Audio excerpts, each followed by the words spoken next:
이재명 의원이 이제 어제 당 대표를 사임을 했는데 아마 연임 뭐 출마선언 하지 않을까 싶어요. 거의 뭐 90% 이상. 근데 오늘 아침에 어떤 분은 그러더라고요. 확률이 1%밖에 안 되지만은 이재명이 연임 포기할 수도 있다. 여론이 아주 안 좋아지면은 일극 체제 뭐 이런 얘기가 아주 안 좋아지면 여러분 제가 한마디만 하겠습니다.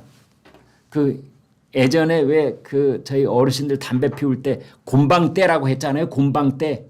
예? 곰방떼. 이 말만 기억하시면 됩니다. 곰방떼. 곰방떼. 제가 이제 기억하시기 좋으라고 곰방떼라고 그러는데요. 거기서 곰은 공짜입니다. 공. 왜 연임을 이재명 꼭 하려고 할까? 공천입니다. 공천. 지난번 총선 때도 보셨잖아요. 대표가 가지고 있는 그 음으로 양으로 직간접적 공천 영향력이라는 게 얼마나 막강한지. 공천은 당 대표가 하는 겁니다. 당 대표가 거의 전권을 가지고 있는 거예요. 공천관리위원회 100번 만들어봤자 소용없습니다. 뭐 인재영입위원회 100번 만들어도 소용없어요. 이재명이 혼자 다 하는 겁니다. 그냥. 박용진 끝까지 떨어뜨리잖아요. 그러면 지방선거가 다가오지 않습니까? 2026년 서울시장, 부산시장, 경기도지사 전라남북도지사, 경상남북도지사, 충청남북도지사, 강원도지사 여기 어마어마한 17개 광역단체의 그 감투들이 공중에 떠 있는데 이걸 누구한테 공천을 주느냐가 당대표 권한인 겁니다. 이 공천 권한 이 무시무시한 겁니다. 기초단체장까지 다 포함하면 수백 자리가 되는 겁니다. 이 공천권이 국회의원 공천보다 더 클 수가 있습니다.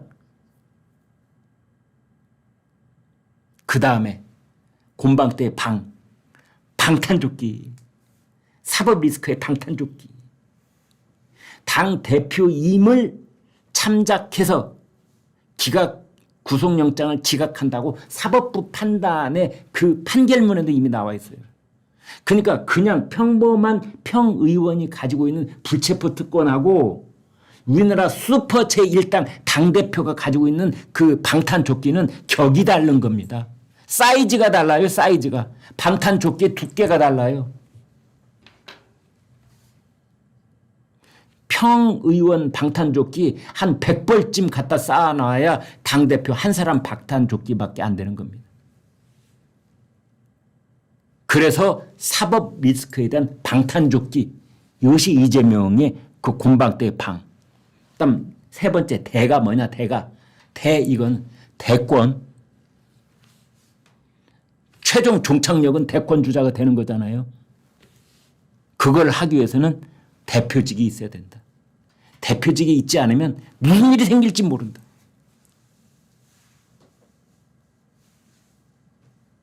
지금 그 민주당 내에서 이재명이 완전 민주당을 장악하고 있다. 일극체제다. 그런 얘기를 하는데 저는 그렇게 보지 않습니다. 만약 이재명 대표의 사법 리스크가 1심에서 막 선거 무효, 당선 무효에 해당하는 형이 막 탁탁 내리지고 있지 않습니까? 이재명 대표 반드시 흔들리게 되어 있습니다. 그때 흔들리지 않고 꽉 잡아주는 거 뭐냐면 대권 주자로서의 확실한 입지고 그걸 위해서는 당 대표라는 자리가 너무 더 중요한 자리입니다.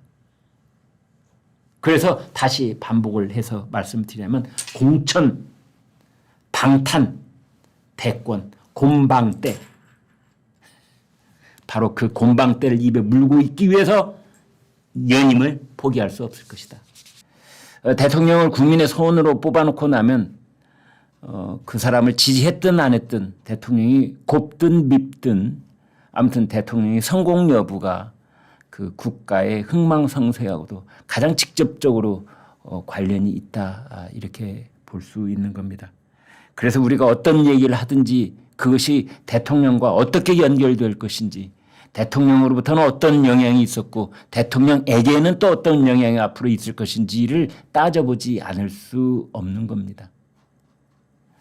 그래서 21대 국회 후반부 그다음에 거의 끝나갈 무렵 그다음에 22대 국회 시작하자마자 지금 25일 지났거든요. 6월부터 22대 국회인데 이 모든 정국이 특권 프레임에 딱 갇혀 있습니다.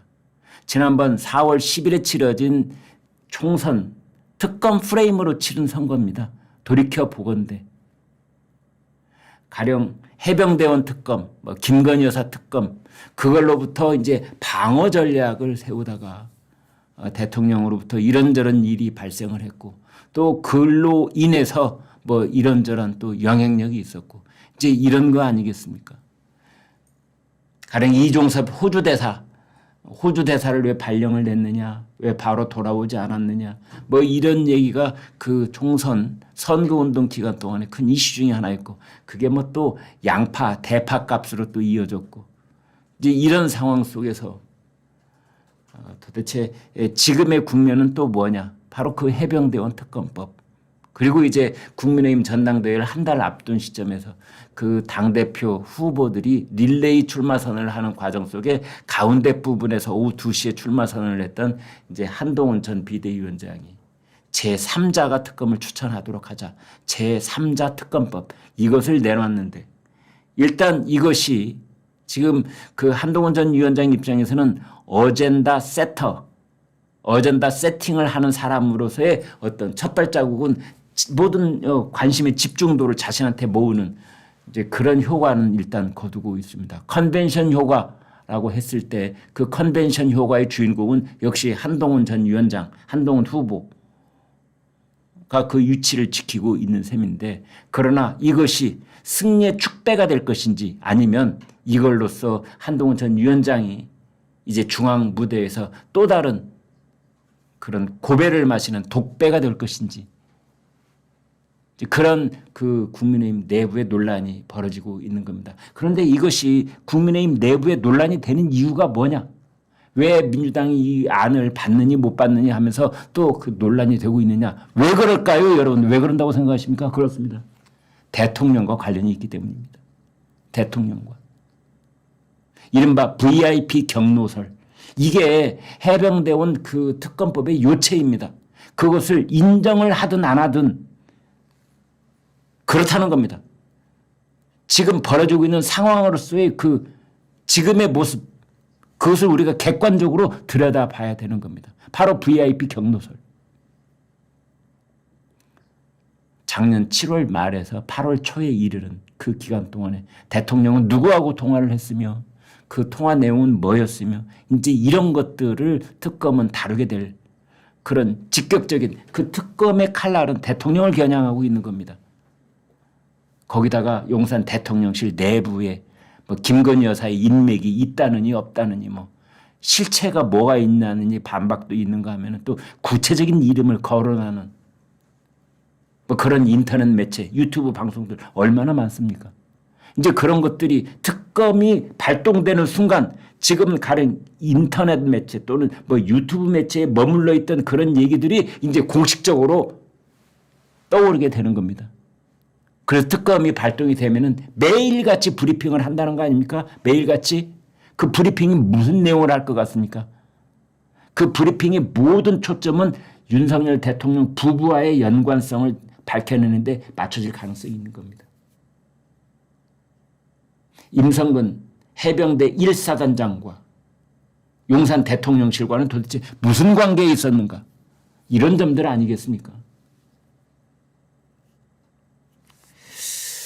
그래서 해병대원 특검법, 이것이 아직도 여의도 정가를 짓누르고 있는 것이고, 이재명이 민주당이 설정해 놓은 해병대원 특검법, 이 특검 프레임 속에 우리나라 정치권이 갇혀서 옴짝달싹 못하고 있는 겁니다. 왜 그럴까요? 그렇습니다. 대통령과 관련이 있기 때문에. 우리나라는 대통령제 국가이기 때문에. 여기에 따라서 대통령이 크게 흔들릴 수도 있고, 대통령의 국정 운영 동력이 아연 바닥으로 떨어질 가능성도 있고, 지금도 인기가 높은 편은 아닙니다만, 그런 것들이 다 연결이 돼 있기 때문에, 그리고 일각에서는 이것을 대통령의 탄핵 정국으로 곧바로 연결시키려고 그렇게 지금 벼르고 있지 않습니까? 대통령의 탄핵 국면은 무엇을 뜻하느냐? 지금 사법 리스크에 한껏 몰려있는 이재명과 조국 두 사람의 구명줄 역할을 할 가능성이 있기 때문에 그렇습니다. 대통령이 탄핵되는 순간 대통령이 직무가 정지가 되고 국무총리가 직무 대행을 하게 되고 권한 대행을 하게 되고 그러면 조기 대통령 선거의 얘기가 또 스멀스멀 기어나오고 이런 국면 속에 아마 이재명과 조국에 대한 사법 절차는 잠정적으로 수독될 가능성이 있는 겁니다. 그런 거에 목이 메어 있는 사람이 지금 특검에 불을 떼고 있는데 그 특검이 갈 길 뻔하지 않습니까? 이제 그래서 한동훈 전 위원장 입장에서는 이거를 우리가 다수당도 아니고 108석밖에 가지고 있지 않은 당으로서 171석을 가지고 있는 저 범야권으로는 192석을 가지고 있는 쪽과 상대를 하려면 어떻게 해야 되겠는가 이제 라는 측면에서 지금 얘기가 나오고 있는 거고 그게 지금 지난주 이번 주 내내 앞으로 한 달여 동안 아마 우리 정가 우리 국가의 여론 이런 것들을 짓누르는 특검 프레임으로 작동할 가능성이 매우 높습니다. 방송 시작하기 전에 국민의힘 소속 모 의원하고 잠깐 얘기를 나눌 그런 상황이 있어서 지금 얘기를 나누다가 이 방송을 시작하는데요. 그 의원 얘기가 지금 국민의힘 난리가 났답니다. 국민의힘 난리가 났답니다. 어떻게 해야 되느냐? 어떻게 해야 되느냐? 민주당이 특검법을 100% 반대하는 쪽으로 그냥 일사불란하게 한쪽으로 우리가 단일 대우를 유지하고 있어야 되느냐? 아니면 한동훈 위원장은 지금 현역 국회의원이 아닙니다. 원외 인사입니다. 그냥 평범한 평당원에 불과합니다. 사실은 한동훈 위원장은 현재까지 그렇습니다. 그렇다면은 한동훈 원외 인사가 제안한 이 제3자가 특검을 추천하도록 하는 그 특검안 이것도 옵션 중에 하나로 떠올려 놓고 있어야 될 것이냐. 그 다음에 이제 여기 또 중요한 게요. 정말 이건 이제 대단히 중요한 건데 용산 대통령실의 입장인 것입니다. 다른 말로 바꾸면은 윤석열 대통령의 입장인 것입니다. 들리는 말에 의하면 한동훈 비대위원장이 오후 2시 그 출마 선언 내용을 접한 윤석열 대통령이 크게 화를 냈다. 뭐 이런 말도 지금 간접적으로 들려오고 있습니다. 그럴 수밖에 없죠. 저도 그 부분은 너무나도 그냥 손에 잡히듯이 이해가 됩니다. 왜냐하면은 한동훈 전 비대위원장의 최상병 특검법 그 제3자 뭐 특검법 이거는 윤석열 대통령이 그동안 지난번 기자회견에 밝혔던 것을 정면으로 충돌하는 위배하는 그런 내용이었거든요. 윤석열 대통령은 기자회견 때 그랬습니다. 공수처 수사를 끝까지 보자. 그래서 거기에 국민들 보시기에 미흡한 점이 있으면 내가 먼저 특검을 하자고 발의를 하겠다. 이게 윤석열 대통령이 마이크와 카메라 앞에서 밝힌 공식적인 대통령의 입장인 겁니다. 그런데 한동훈 위원장이 나는 공수처 수사하고는 관계없이 특검을 발의하겠다. 대통령 면전에서 대통령이 한 말을 그냥 180도 뒤집어 놓는 그런 발의를 한 겁니다.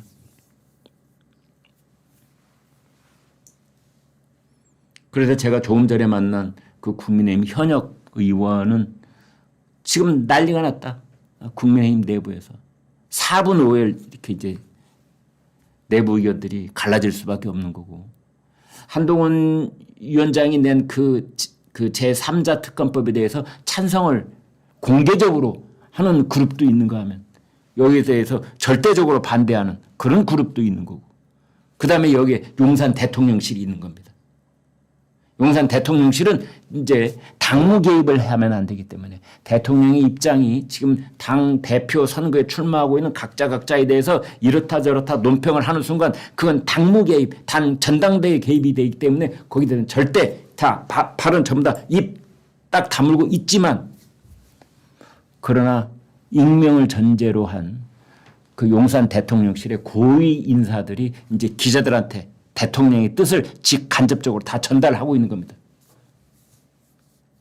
매우 섭섭할 수밖에 없는 거죠. 윤석열 대통령 입장에서는.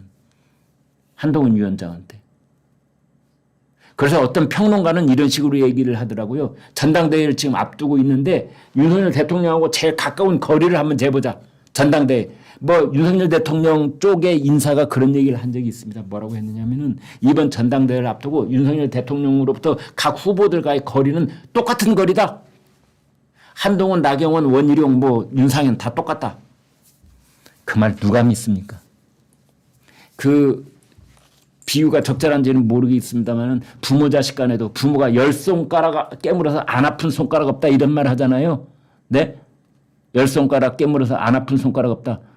그렇지만 제가 예전에 어머니한테 물어봤습니다. 정말 또 그 말이에요? 그랬더니 아니래요. 더 아픈 손가락이 있답니다.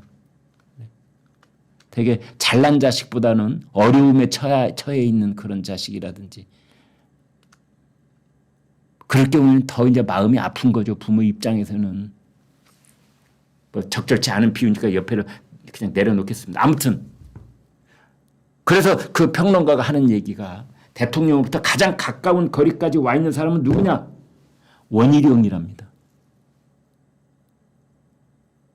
그 다음이 나경원, 그 다음이 윤상현, 그 다음이 제일 멀리 있는 사람이 한동훈이다. 왜 원희룡이 제일 가깝고 한동훈이 제일 멀리 있느냐? 원희룡은 엘살바도르에 대통령 특사로 갔다가 특사로 돌아온 다음에 특사로서 갔다 온 결과를 대통령한테 보고하는 그러한 형식으로 대통령을 만났거든요. 그런데 그 자리에서 대통령이 뭐라고 하느냐? 원희룡 전 장관한테 내가 나경원도 만났고 윤상현도 만났고 그 사람들은 밥도 먹었어. 그다음에 한동훈이 전화를 했더라고. 그래서 한동훈하고도 얘기를 했지. 한동훈하고는 전화만 했어. 이런 얘기를 원희룡한테 다 해줍니다. 그리고 그 만남이 있은 직후에 원희룡이 당대표에 출마를 하겠다는 말을 기자들한테 하는 거거든요. 그러니까 그 자리에서 윤상현과 이 대통령 입장에서 이 원희룡은 맨 마지막에 당대표에 끼어든 사람입니다.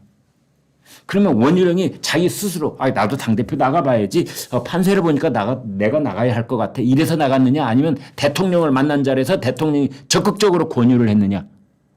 대통령이 권유했을 것이다 라고 보는 거죠. 우리도 이제 이런 보통 사람들도 내가 누구를 만났을 때 제일 친한 사람한테 자기 인간관계를 다 얘기해 주잖아요. 최근의 교류를. 그러니까 바꿔서 얘기하면 한동훈한테는 한동훈은 밥을 안 먹고 한동훈하고 전화통화만 했다는데 한동훈하고는 통화했을 때 윤석열 대통령이 한 장관 내가 누구 만나고 이런 얘기 안 해주잖아요. 그냥 한동훈 통화할 때는 한동훈에 관한 얘기만 하고 덕담을 한다면 그 덕담으로 끝나는데 원희룡 앞에서는 최근에 대통령과 접촉이 있었던 걸 다 얘기를 해주는 겁니다. 대통령이 자기 속마음을 다 꺼내 보여주는 거예요. 왜 꺼내 보여줬겠습니까? 제일 가까우니까. 지금 이제 이런 상황에 있습니다. 그래서 그 전당대회를 앞두고 국민의힘 4파전이다. 후보가 4명인데 제일 가까운 사람은 원희룡, 제일 멀리 있는 사람은 한동훈. 그런데 오늘 아침 신문을 전수 조사를 해보니까 신문들의 입장에서는 이강구도로 보도를 하려고 하는 그런 낌새가 있더라고요. 이강구도. 누구냐? 한동훈과 나경원. 그러니까 신문들 입장에서는 원희룡은 2강 1중 1약. 원희룡은 중간. 윤상현은 약. 윤상현은 최고 약하다라고 보는 거고 그래서 2강 이렇게 보는 거죠. 물론 지금의 지지율 지표상으로 봤을 때는 2강이라 1강입니다. 1강 한동훈. 한동훈 혼자 지지율이 나머지 후보 지지율 다 합한 것보다 훨씬 많습니다. 그래서 이변이 없는 한 어대한 이 말이 맞아요. 어차피 대표는 한동훈. 자타가 공인하고 있는 겁니다. 한동훈은 그러한 어대한이 오만하게 비칠까 봐 오히려 겸손 모드로 가는 측면이 있을지언정 그 어대한 자체를 부인하고 있는 건 아닙니다. 그래서 국민의힘 의원들 입장에서는 지금 누구 줄을 서야지? 이런 생각으로 좀 복잡할 겁니다. 그래서 한동훈과 윤석열 대통령이 거의 가장 가까운 사이라면 줄서기가 아주 쉽겠죠. 친윤이고 친한이고 친한이고 친윤이다. 이러면 얼마나 쉽겠어요. 선택하기가. 그쪽으로 줄 서면 되는. 그런데 지금 상황은 그게 아닌 겁니다. 친윤과 친한이 가장 먼 거리로 떨어져 버리고 말았습니다. 지난 주말을 건너오면서. 그럴 낌새가 전혀 없었던 것이 아니라 그런 분위기가 있었는데 그게 더 뚜렷해지고 마른 겁니다. 이제 이런 상황 속에서 갑자기 한동훈 전 위원장이 폭탄을 던진 겁니다. 제3자 특검 하자. 김건희 여사를 위해서는 특별감찰관 임명하자. 제2부속실 만들자.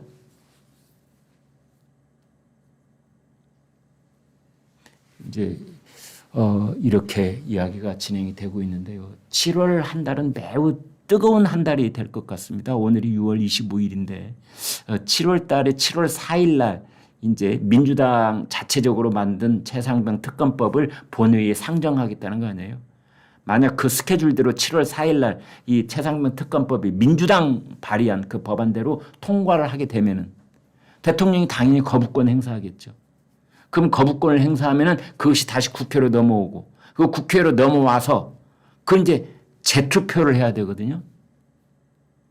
그때 재투표 때 이제 8표만 저쪽으로 넘어가면은 그게 통과될 가능성이 있다 이렇게 보는데 지금 한동훈 전 위원장이 이제 특검 받겠다 했으니 만약 그런 상황이 벌어지면 지금 해병대 특검법 받겠다고 공개적으로 말한 사람들이 있잖아요. 3명 있었습니다. 안철수를 비롯해서.